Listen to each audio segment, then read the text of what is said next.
आप सभी का अनअकैडमी आईएएस चैंपियन पर स्वागत है। पिछले एक साल से आप मिडिल ईस्ट के जियो पॉलिटिक्स को काफी ज्यादा फॉलो कर रहे होंगे, क्योंकि गाजा पट्टी में इजराइल और हमास के बीच में एक नेवर एंडिंग वॉर चल रहा है।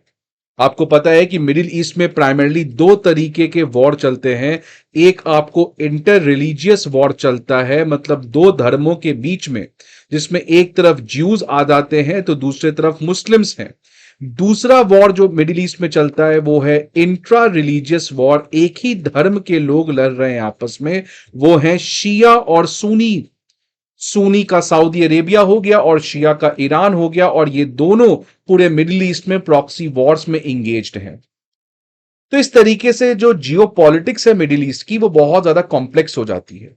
और इन वॉर के ऊपर एक और चीज आ जाता है, वो है कोल्ड वॉर पॉलिटिक्स। जो ग्रेट पावर्स हैं वो भी इस एरिया में इन्वॉल्व हैं, सच एज अमेरिका हो गया, रशिया हो गया, और रिसेंट टाइम्स में चाइना भी अपने इन्फ्लुएंस को बना रहा है।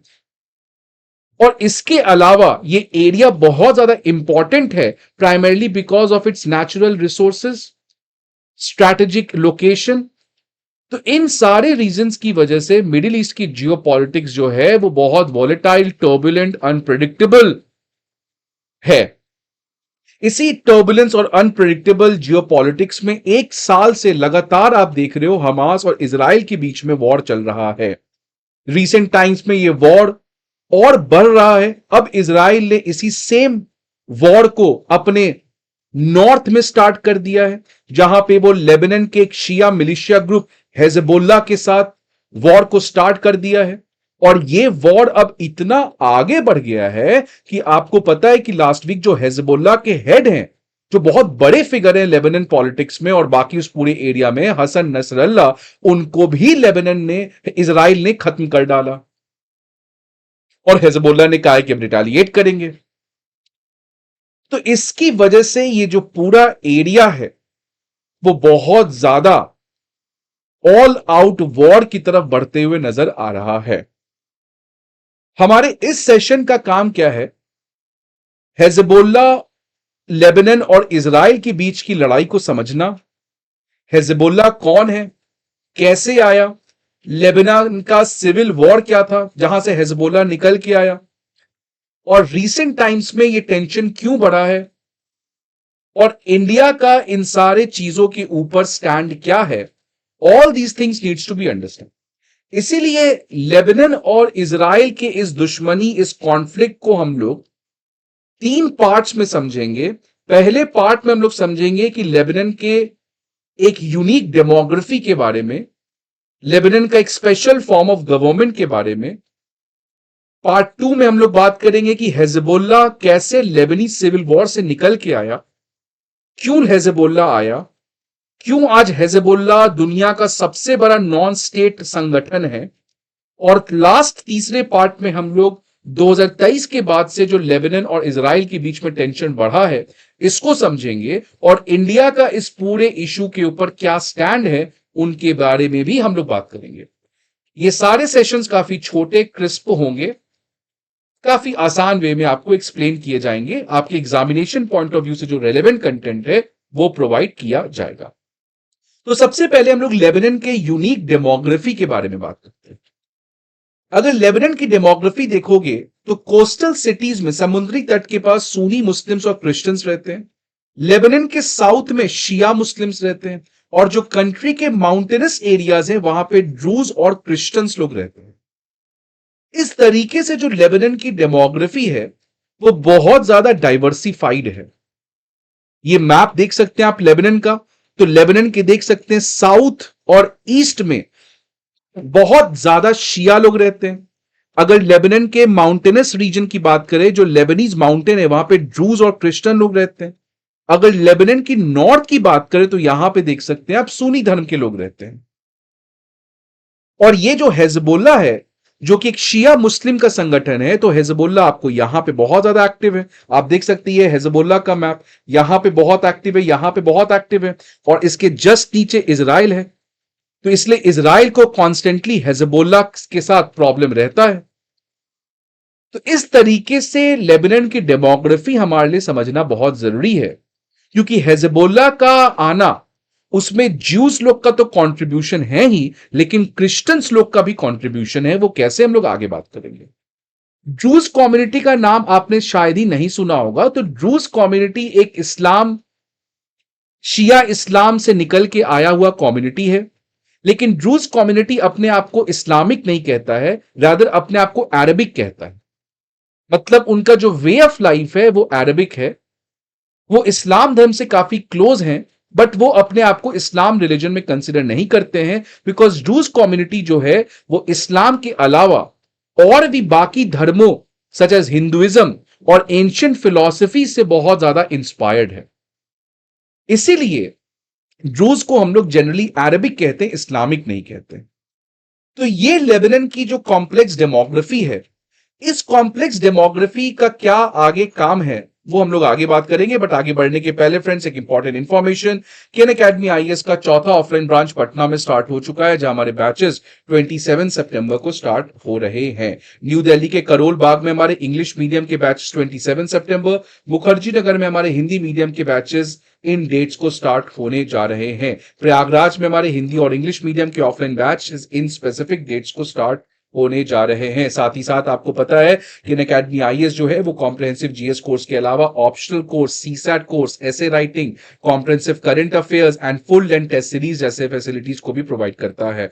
आप हमारे एजुकेटर्स के साथ रेगुलर इंटरेक्शन, 1-to-1 मेंटोरशिप और डाउट सॉल्विंग सेशंस को भी अटेंड कर सकते हैं। ये सारे चीजों के लिए आपको हमारे ऑफलाइन ब्रांचेस पे विजिट करना होगा, या नहीं तो आप हमारे अनअकैडमी आईएएस के ऐप को डाउनलोड कर सकते हैं। अब ये डिफरेंट फॉर्म्स ऑफ गवर्नमेंट है जिनका आपने नाम सुना होगा।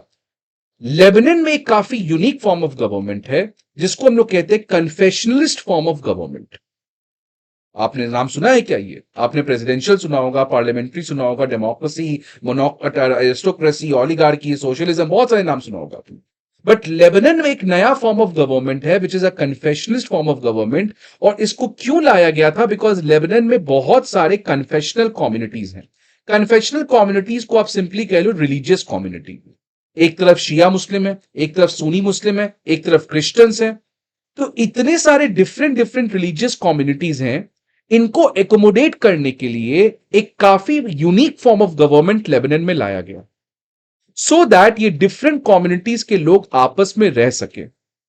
तो जो कन्फेशनलिस्ट फॉर्म ऑफ गवर्नमेंट है, इस फॉर्म ऑफ गवर्नमेंट में प्राइमरली क्या किया जाता है कि जो भी गवर्नमेंट है, जितने भी गवर्नमेंट के पोस्ट्स हैं, चाहे वो पॉलिटिकल पोस्ट्स हो जाए, चाहे वो ब्यूरोक्रेटिक पोस्ट्स हो जाए, ये जितने भी पोस्ट्स हैं वो different different confessionalist communities which is religious communities में प्रोपोर्शनेटली बांट दिया जाता है। अगर 100 आईएएस बनेंगे तो 50 आईएएस उस कम्युनिटी को मिलेगा जिसका 50% पॉपुलेशन है। आप इसको कास्ट सेंसस की तरह से सोच सकते हो। तो कन्फेशनलिस्ट फॉर्म ऑफ गवर्नमेंट को लेबनान में लाया गया था। इसको सबसे पहली बार ऑटोमन एम्पायर के समय इंट्रोड्यूस किया गया था, लेकिन फ्रांस ने 1943 में, क्योंकि आपको पता है फ्रांस की कॉलोनियल रूल रही है 23 साल तक, जो लेबनान है वो फ्रेंच मैंडेट में रहा। लेकिन जब फ्रांस चला गया, लेबनान में इंडिपेंडेंस आया, तो वहां के जो लीडर्स हैं, जितने भी शिया मुस्लिम के जो लीडर थे, सुन्नी के जो लीडर थे, क्रिश्चियंस के जो लीडर थे, वो सारे रिलीजियस लीडर्स आपस में एक नेशनल पैक्ट साइन किया और उन्होंने कहा कि जितने भी गवर्नमेंट के पोस्ट्स हैं वो सब कम्युनिटी में प्रोपोर्शनेटली बांटा जाएगा, which means the politics is based on the foundations of religion। ऐसे यूनिक फॉर्म ऑफ गवर्नमेंट जो केवल लेबनान और कुछ हद तक इराक में पाया जाता है, क्योंकि इराक में भी इसी तरीके के सुन्नी और शिया बटे हुए हैं, इसको हम लोग कन्फेशनलिस्ट फॉर्म ऑफ गवर्नमेंट कहते हैं। अब देखिए ये कैसे लेबनान में एग्जीक्यूट होता है। तो लेबनान में देखोगे तो प्रेसिडेंट जो है वो हमारा मैनोराइट क्रिश्चियन है, क्रिश्चियन कम्युनिटी से आता है। जो प्राइम मिनिस्टर है वो सुन्नी मुस्लिम है और जो स्पीकर है वो शिया मुस्लिम है। इसके अलावा जितने भी ब्यूरोक्रेटिक पोस्ट्स हैं, स्टेट लेजिस्लेटिव असेंबलीज के जो सीट्स हैं, वो सारे प्रोपोर्शनेटली बांट दिए जाते हैं among the different religious groups.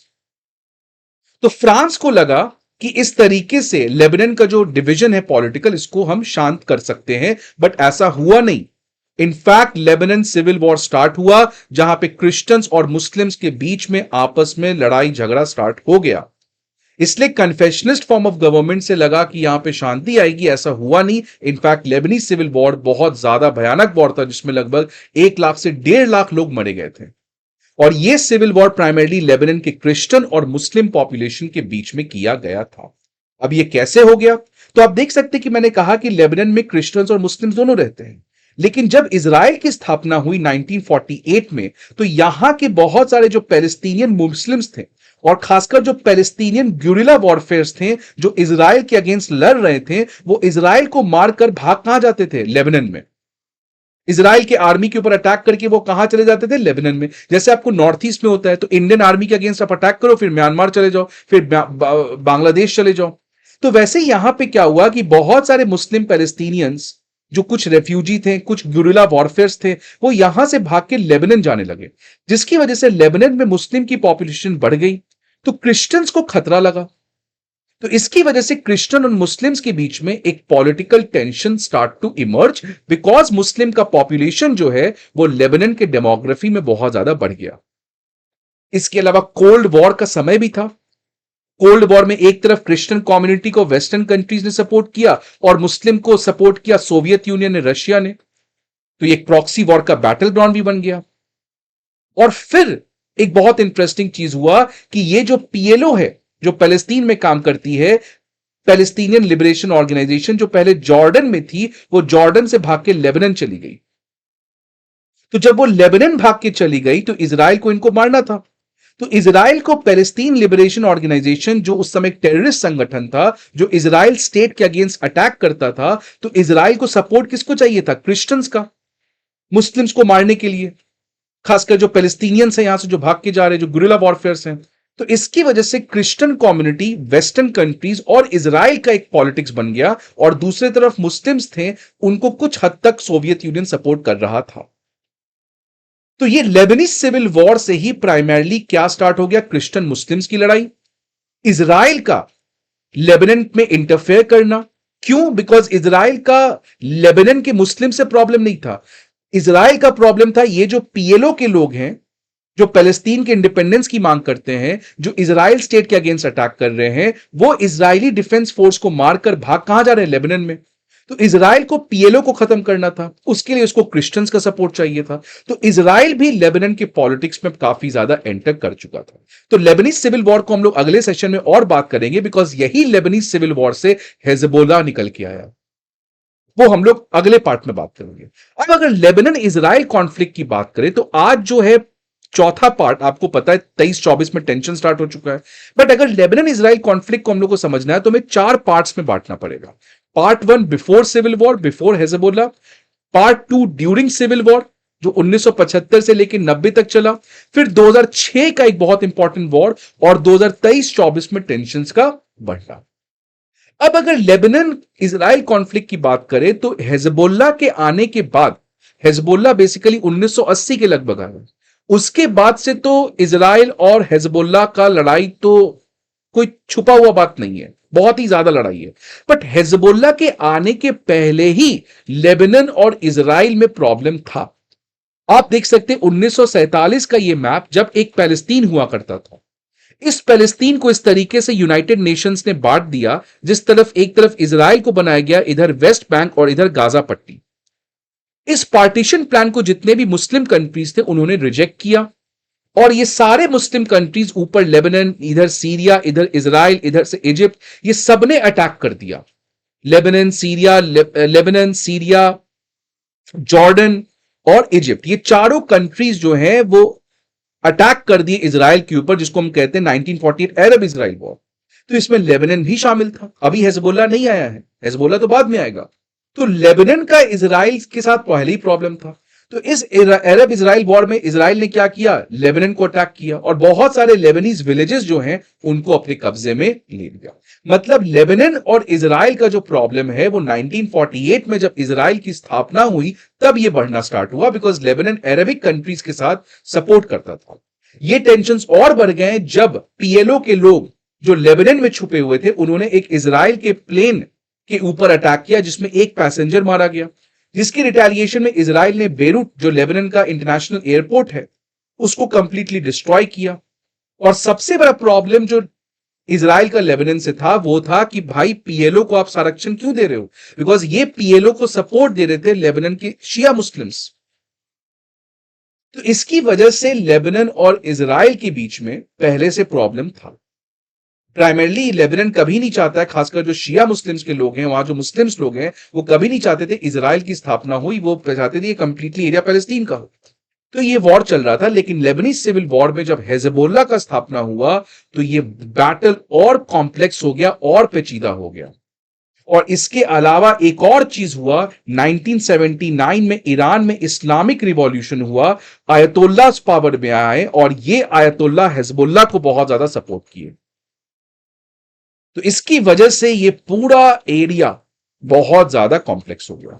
तो आगे वाले पार्ट्स में हम लोग सिविल वॉर के बारे में बात करेंगे और खासकर हिजबुल्लाह के बारे में बात करेंगे, और थर्ड पार्ट में हम लोग रीसेंट टाइम्स में जो टेंशन है उसके बारे में बात करेंगे।